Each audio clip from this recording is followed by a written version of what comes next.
I'm Richard Pius. Welcome back to the Kindness Marketing Podcast. We're talking about kindness marketing, but with Don Renshaw, founder of Stony Creek Social Media, we also talk about other things, I suppose you could say ancillary things related to social media and kindness marketing, etc. Today, we're going to talk about crisis response and social media. Hello, Don. Hello, Richard. Thanks for being with us today. This is a tricky one. People Yes. in a crisis, let's suppose there's been an issue with a business and now the owner or operator of that business is trying to do the right thing somehow and use the tools they have available to them to, I was going to say handle the crisis, but to respond in some way. Right. Let's talk about what crisis means. What does crisis mean to you?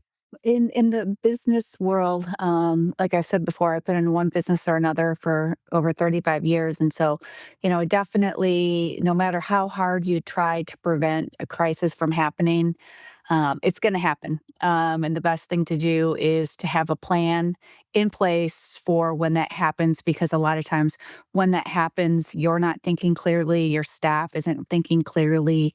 If you have a customer, they're not thinking clearly. It's just the nature of a crisis. What defines a crisis? Is it typically some kind of review or some sort of online thing that happens? What is a crisis? A lot of times we look at it where we have a client now that they have a fleet of trucks, and for some reason, not a lot, they don't get a lot of negative reviews, but this one person I think just follows their trucks around and waits for them to, to make a mistake or think they're driving too fast or something. And so they'll leave a negative review. And we talk about it, and there's just a lot of times people want to, first thing they want to do is let's get it deleted. Let's get it deleted. Well, oftentimes Google reviews are very difficult to delete. If they weren't, then nobody would have negative Google reviews. So Google has a tough job. But a lot of times in the situation, you have to look at it. One, was it a disgruntled employee, a disgruntled customer? Look at the foundation of where it's coming from.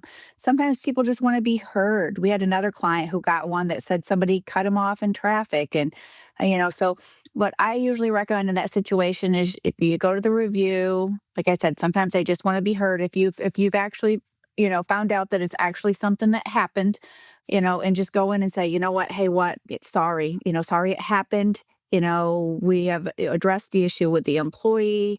A review like this can really hurt a small business like mine. And I understand that you're frustrated and it should not have happened, but this can really negatively impact my business for a long, long time.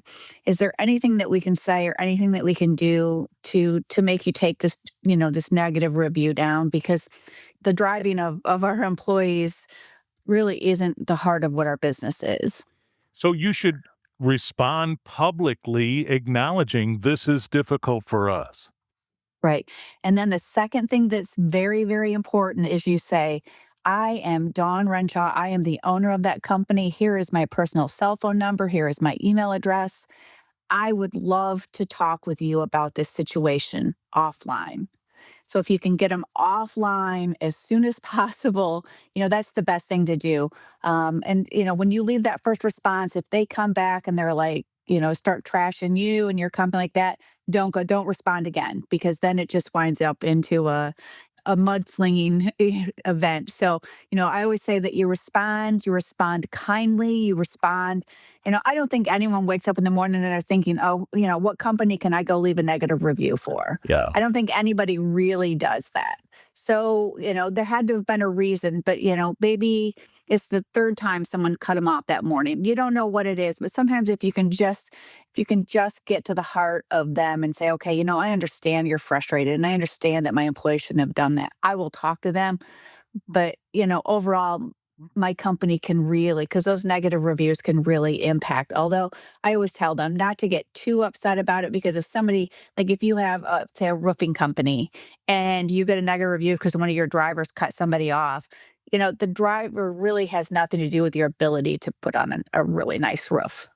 So I do think that that plays a factor, but oftentimes, don't come back at him and say, I talked to the driver and he didn't cut you off. The best thing to do is own up to it. And so that's where we go with reviews, and oftentimes that's what happens is that it's just somebody that just wants to be heard.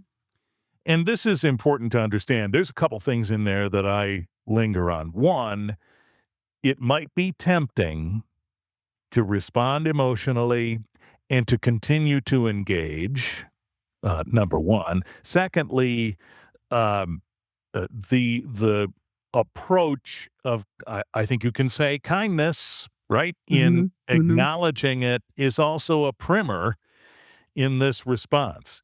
And Right. it's important to keep those things in mind and not continue to Mhm. have it blow up. Right, right, and not to take it personally. It's really difficult, especially, in my situation or your situation. Our business is us, and so if somebody, gives you a negative review, it is personal, but you have to remember, and whether it's business, life, whatever it is, I always try to put myself in the other person's shoes and say, "Okay, what led them to do this?" Right. Okay. So that's the notion of online reviews, usually Google.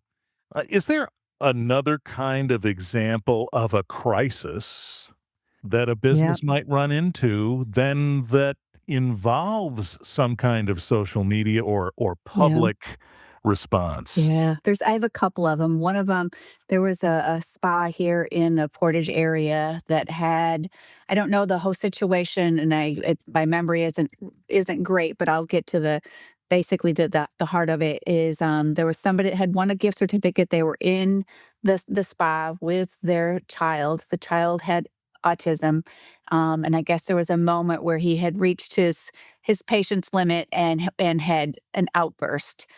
From what I remember, the owner had come in and made them leave and caused a big scene, yelling, screaming, that whole thing. And then when it blew up on social media, people were against that. Instead of owning it, basically the owner stood by what she said. She was like, it's my spot. I have the right to say who can be there and who can't be there. Never once owned up to the fact that maybe she was a little harsh. Maybe, there was a lot of things that I felt like, could have done to ultimately redeem her business.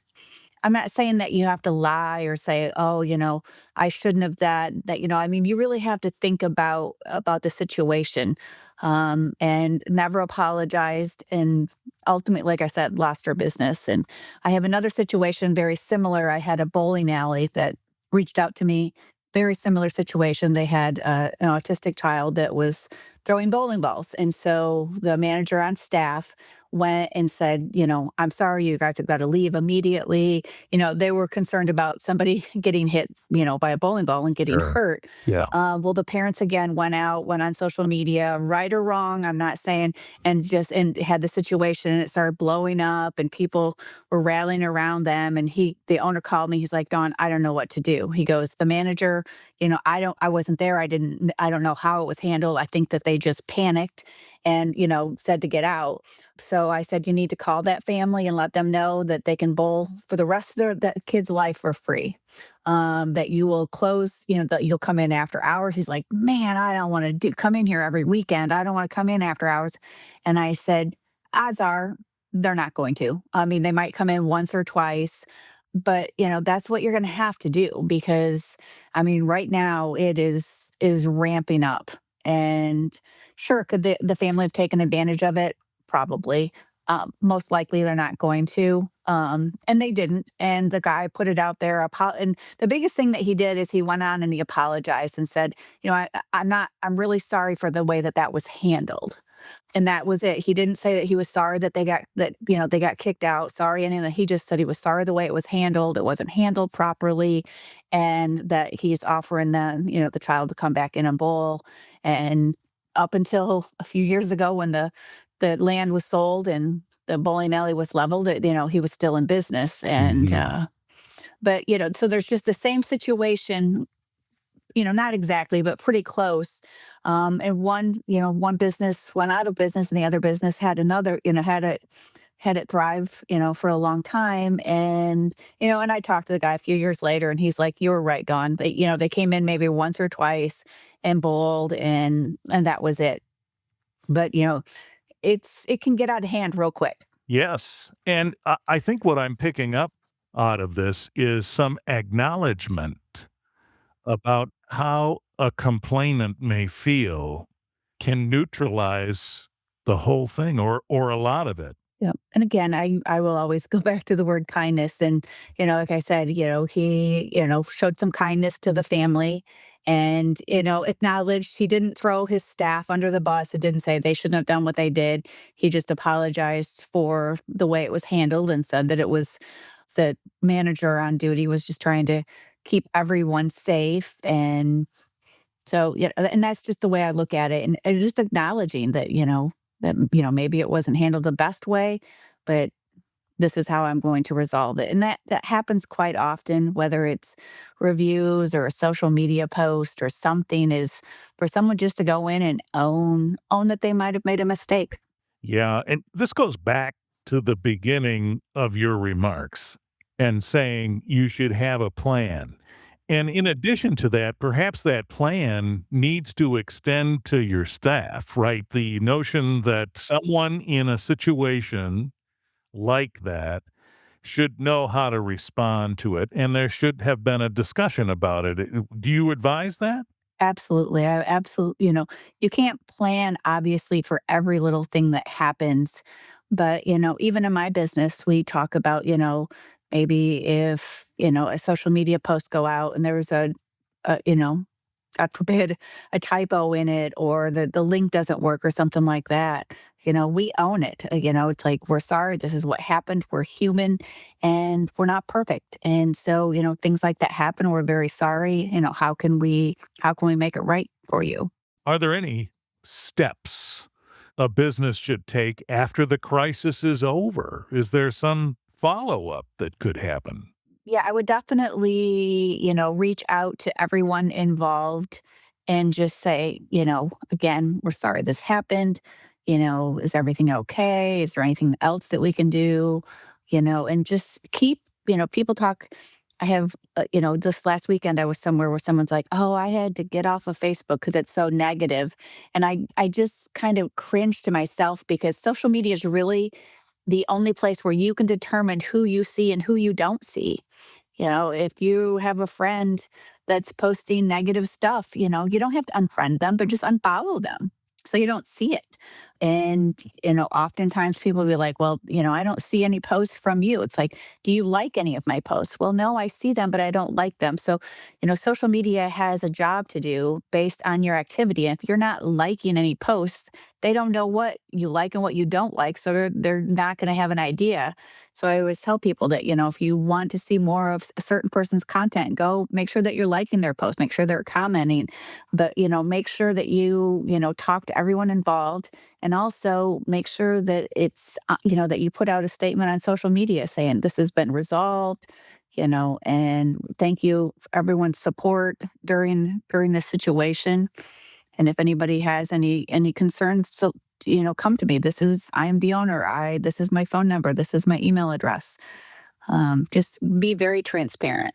And then it's done, right? I mean, you don't wanna continue to linger on it either, right? Right, right, Yeah, right. so that acknowledgement, those steps that have been taken, and then you move on. So this is some of the response, and, I don't know, I personally try not to respond if I feel in the throes of emotion about Right, something. right. Okay, Richard, take a minute, Exactly. calm down, and then think about it because that can make a Mhm. difference, can't it? So this Right, this is part of our own our own awareness, I suppose, and as well as a plan that people understand about how to handle these things. There's education. correct. Both of those examples happen to involve autism, but that's a whole other level of understanding, and maybe it's helpful to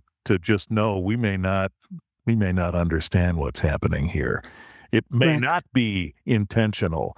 So Mhm. this is, oh boy, it's complicated, isn't it? It really is, and one of the things that I always go back to is, for a job, one of the careers I had to take a strength finders test, and it says I scored very high. One of the top 5 was empathy, and that's something that I talk about often with my staff, is a lot of times when someone's lashing out at you, it has nothing to do with you.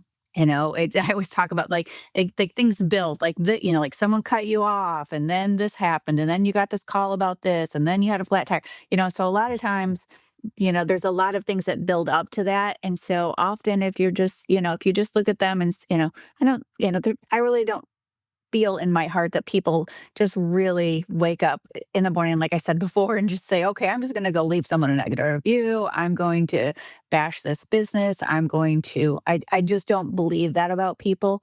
Usually there's a reason why. But, and that crisis part of it, that's what's so important because I like in those situations, if somebody puts out there, "This happened to me," people jump on that bandwagon super fast. Yes. And what is the natural instinct? To ignore it or refute it, like your one example? And that is not the approach that should be taken, is it? No, but we have a probably, I would say, a good 50-50, where 50 people are like, Wow. "I'm just gonna ignore it and hope it goes away." And then the other 50% of them are, ready to put on their boxing gloves and we're gonna go at it. So, um, but the biggest thing I could say about especially about negative reviews is if you can get that conversation offline, the better. One last example, we had a pizzeria that was a client, and somebody had went on there and said something, left a review saying that their food was cold. Well, people started, well, one of the employees of the restaurant before I got to it, a younger employee said, "You just need to eat your food faster." Not the response that we're looking for. Nope. Nope. But immediately, they had been in business for over 40 years. So immediately their longtime customers just started coming. "I've been eating there forever," and started, reputing it. So Oh, that was kind of a fun thing to look at. But, ultimately we went in, the owner of the business had given me the ability to go in and say, "You know what, we're really sorry. Sometimes we just don't hit the mark that we're looking for. This is my name. This is my phone number. Come in. There'll be a gift certificate waiting for you in the cash register for your entire meal." wow. So, and sometimes people say, "Oh, is that the best thing to do?" Are there going to be people that might take advantage of it? Yes, there is. Well, this is one of the illustrations of the complex nature of uh, customer relations, right? The idea Hmm. that, and this is Richard talking. One of my pet peeves is when someone tells me as the customer what I have to do to correct the problem in the business. So that's what happened with the pizza. You just need to eat faster. No, Yeah. No. but the notion of training people and helping them understand how to respond, this is now into the nuances that I bet a lot of us don't get to. We're busy. We're making pizzas here. We're trying Right. to get it done. Oh boy, this is Yeah. interesting, isn't it? But if you out there have questions or can relate to the notion of crisis response and you want to talk a little bit about it, Dawn is ready to do that. Clearly, she has helped others face crisis response and do so with kindness. All right, Dawn, we'll stay in touch. Perfect. Thanks, Richard. Dawn Renshaw, Stony Creek Social Media, our expert here on the Kindness Marketing Podcast. Follow us where you get podcasts, subscribe on YouTube. We'll be back.